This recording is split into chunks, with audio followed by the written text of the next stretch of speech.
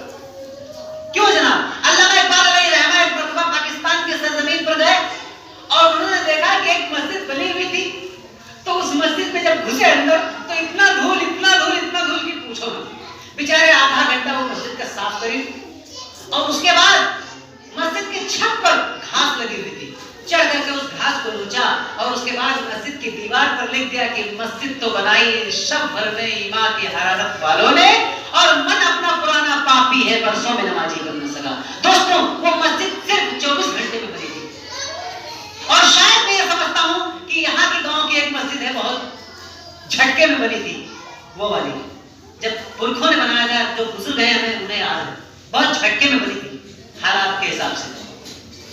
میرے دوستوں کیوں ہم بنانے کے لیے بہت ہی پریشان ہو جاتے ہیں، ہم ایک مسجد کی لڑائی کے لیے اس قدر پریشان ہیں کہ وہاں پر دوبارہ مسجد تعمیر ہو جائے، وہ والی مسجد پوربے والی جہاں سے یاد ہو جائے، یاد کر لو آپ لوگ، صدیوں سے مقدمہ چل رہا ہے، کتنی پٹسنیں جیتی گئی اور ہاری گئی، پھر بھی وہاں پر دوسرا نرماڑ ہوا۔